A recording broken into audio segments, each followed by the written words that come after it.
আজকে আমরা শুরু করব জলনির্গম প্রণালী। তো জলনির্গম প্রণালী কাকে বলে? যে একটা নদী প্রবাহিত হওয়ার সময় নদীর উপত্যকার বিভিন্ন অংশে আরও অনেক নদী এসে মিলিত হয়। যেমন নীল রঙের একটা নদী দেখানো হয়েছে, এই নদীতে আরও অনেক নদী এসে মিলিত হয়েছে এবং এই নদীগুলো আবার প্রবাহপথে পরবর্তীকালে বিভিন্ন ধারায় ভাগ হয়ে অনেক জলধারার উৎপত্তি ঘটায়। এইভাবে উৎপন্ন বিভিন্ন জলধারার সমন্বয়ে গঠিত একটি যে সমগ্র অঞ্চলে এইভাবে যে একটা জলধারার সমন্বয়ে গঠিত একটা প্রণালী গড়ে তোলে বা গোষ্ঠী গড়ে তোলে, এটাকে বলা হয় নদী গোষ্ঠী বা জলনির্গম প্রণালী। তো জলনির্গম প্রণালী বিভিন্ন ধরনের হয়। তার আগে আমরা জেনে নেব বিভিন্ন প্রকার নদী কীরকম হয়। এই যে নদীগুলো প্রবাহিত হচ্ছে এর আবার অনেক ভাগ আছে। তো বিভিন্ন প্রকার নদী আমরা জেনে নেব। প্রথম ভাগ হচ্ছে নদী গোষ্ঠী অনুসারে বা নদীতে বাহিত জলের পরিমাণ অনুসারে।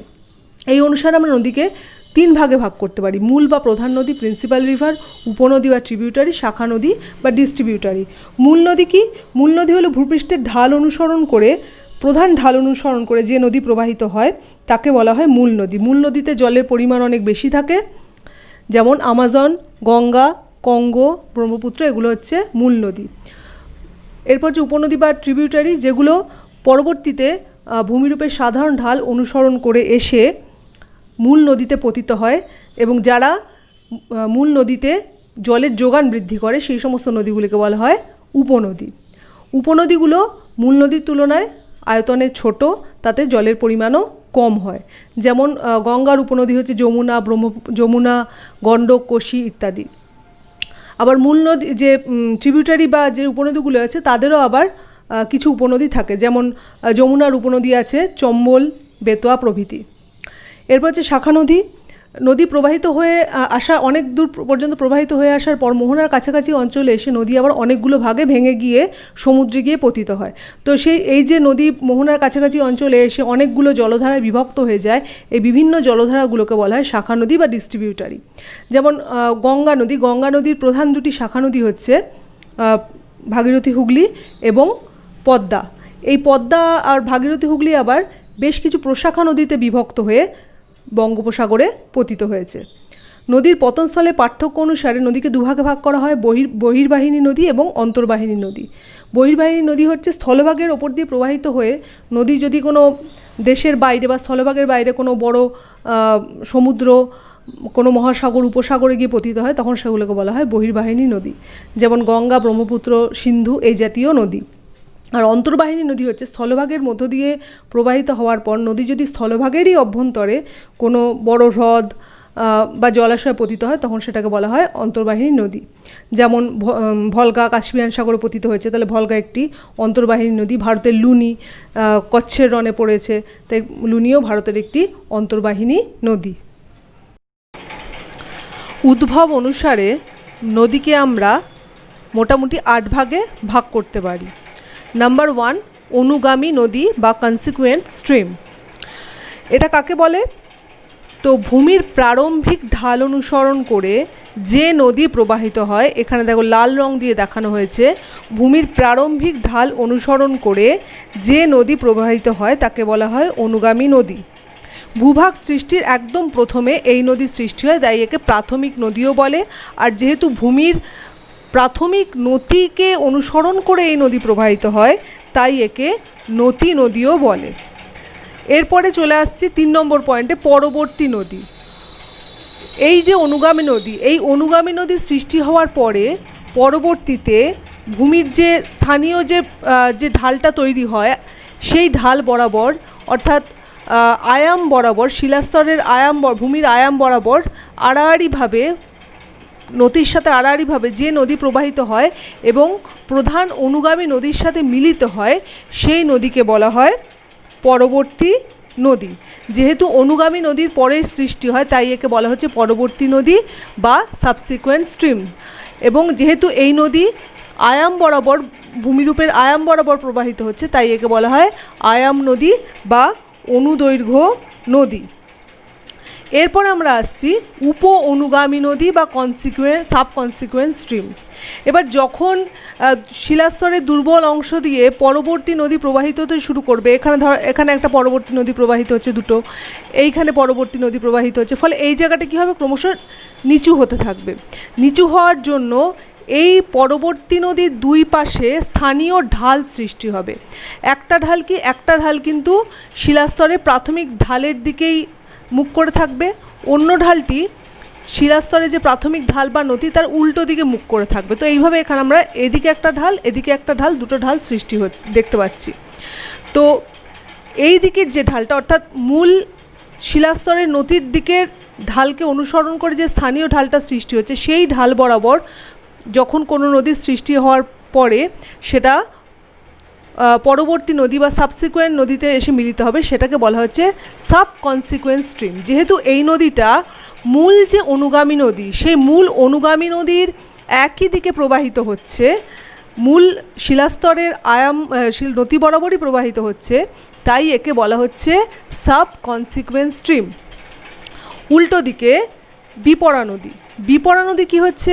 বিপরা নদী এই দিকের যে নদীটা, যেটা স্থানীয় যে নদী, স্থানীয় শিলাস্তরের যে ঢাল, সেই ঢাল বরাবর প্রবাহিত হয়ে এসে পরবর্তী নদীতে মিলিত হচ্ছে, কিন্তু এটা ভূমির যে প্রারম্ভিক ঢাল বা শিলাস্তরের যে প্রারম্ভিক নদী, সেই নদীর উল্টো দিক থেকে এসে কোথায় পড়ছে? পরবর্তী নদীতে। যেহেতু মূল শিলাস্তরের ঢালের উল্টো দিক দিয়ে প্রবাহিত হচ্ছে, তাই একে বলা হয় বিপরা নদী বা অবসিকুয়েন্ট স্ট্রিম। এবং এটা যেহেতু ভৃগুতট দিয়ে প্রবাহিত হয়, স্থানীয় শিলাস্তরের গঠনের জন্য যে ভৃগুতটটা সৃষ্টি হয়েছে, সেই ভৃগুতট দিয়ে প্রবাহিত হয়, সেই জন্য একে ভৃগুতট নদীও বলা হয়ে থাকে। 5 নম্বর, অসঙ্গত নদী বা ইনসিকুয়েন্ট স্ট্রিম। ভূ অভ্যন্তরীণ গঠনের সঙ্গে কোনো রকম সামঞ্জস্য না রেখেই যে সমস্ত নদী প্রবাহিত হয় তাদেরকে বলা হয় অসঙ্গত নদী বা ইনসিকুয়েন্ট স্ট্রিম।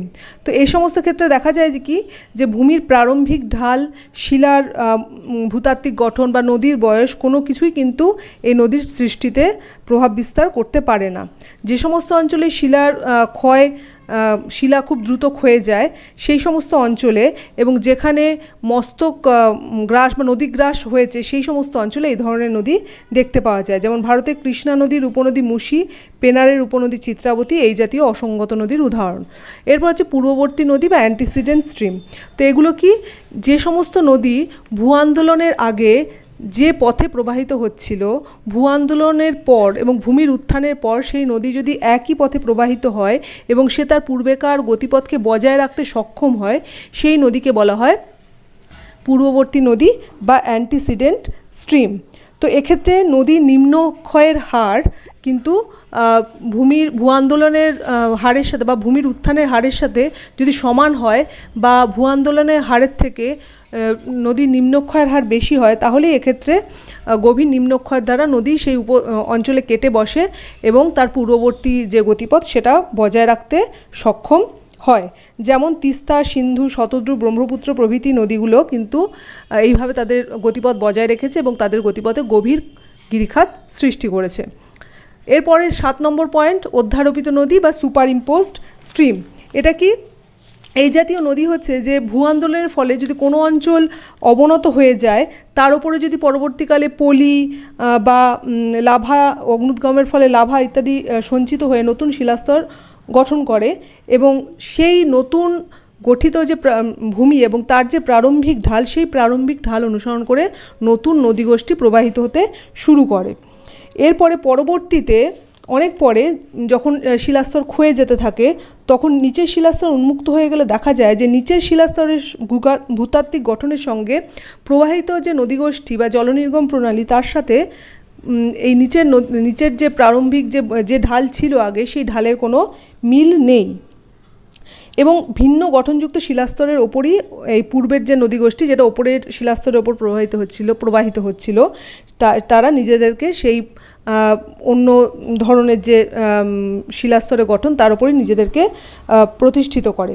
এই ধরনের নদীকে বলা হয় অধ্যারোপিত নদী বা সুপার ইম্পোজড স্ট্রিম। এরপর হচ্ছে পুনর্ভবা নদী। পুনর্ভবা নদীটা কি?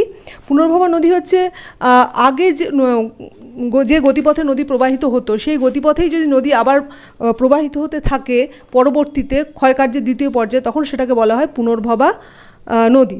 তো এক্ষেত্রে কি হয় যে প্রথমে প্রারম্ভিক ঢাল অনুসারে ক্ষয়চক্রের প্রথম পর্যায়ে নদী দেখা যাচ্ছে অধভঙ্গ দিয়ে প্রবাহিত হচ্ছে এবং ঊর্ধ্বভঙ্গের ঢাল বেয়ে পরবর্তী নদীগুলো এসে এই প্রধান অনুগামী নদীতে এসে মিশছে। কিন্তু এখানে একটা বিষয় বিচার্য যে এই ঊর্ধ্বভঙ্গ কিন্তু অনেক নিম্ন, এই অধভঙ্গের তুলনায় দুর্বলতর স্থান। এবার এই পরবর্তী নদীগুলো মস্তক ক্ষয়ের জন্য পেছন দিকে ক্রমশ অগ্রসর হবে এবং এই অঞ্চল বরাবর অর্থাৎ এই অঞ্চল বরাবর দেখা যাবে একটা নদী সৃষ্টি হয়েছে। এবং যেহেতু এই জায়গাটা অনেকটাই উঁচু, সেই জন্য এর ক্ষয় করার ক্ষমতা অনেক বেশি। ফলে কি হবে যে এইখানে নদীটা শক্তি বেশি হওয়ার জন্য সে নিচের দিকে ক্রমশ ক্ষয় করবে এবং ক্রমশ নিচের দিকে ক্ষয় করার জন্য পরবর্তী ক্ষয়চক্রের শেষ পর্যায়ে দেখা যাবে যে এই নদীটাই প্রধান হয়ে এই জায়গাটাকে ক্ষয় করে অধভঙ্গের মতো উপত্যকা বানিয়ে দিয়েছে এবং যে এই দুই পাশে যেখানে অধভঙ্গ ছিল সেই জায়গায় শৈলশিরা অবস্থান করছে। অর্থাৎ ক্ষয়চক্রের শেষ পর্যায়ে আমরা কি দেখব যে ঊর্ধ্বভঙ্গে উপত্যকা সৃষ্টি হয়েছে, অধভঙ্গে শৈলশিরা সৃষ্টি হয়েছে, অর্থাৎ একটা বিপরীত ভূমি সৃষ্টি হয়েছে। কিন্তু এইভাবে নদী প্রবাহিত হওয়ার পরে যদি তার গতিপথে, তার প্রবাহ পথে যদি ভূমির নিচে কোনো কঠিন শিলার অবস্থান চলে আসে, তখন কী হবে, সে আর এই কঠিন শিলাকে কেটে নিচের দিকে বসতে পারবে না। তখন ক্ষয়চক্রের দ্বিতীয় পর্যায়ে অর্থাৎ ভূমি যখন আবার উত্থিত হবে, তখন কি হবে, যেহেতু সে নিচের দিকে আর কেটে বসতে পারবে না, সে তখন সাইডের দিকে আর দুই পাশে যে কোনো একদিকে সরতে থাকবে এবং সরে গিয়ে সে আগের যে অবস্থান ছিল, একদম ক্ষয়চক্রের প্রথমে নদী যে রাস্তায় প্রবাহিত, যে গতিপথে সে প্রবাহিত হতো, সে আবার পুনরায় সেই গতিপথে ফিরে আসবে। তো এইভাবে ক্ষয়চক্রের প্রথম পর্যায়ে নদী যেখানে প্রবাহিত হতো, দ্বিতীয় ক্ষয়চক্রে দেখা যাচ্ছে যে নদী আবার আগের সেই গতিপথে ফিরে এসছে। তো যেহেতু পুনরায় নদী আবার সে আগের গতিপথে ফিরে এসছে, এই ধরনের নদীকে বলা হয় পুনর্ভবা নদী। তো এই হলো বিভিন্ন ধরনের নদী এবং তাদের প্রকারভেদ। এর পরবর্তী পর্যায়ে আমরা বিভিন্ন ধরনের জলনির্গম প্রণালী সম্পর্কে আলোচনা করব।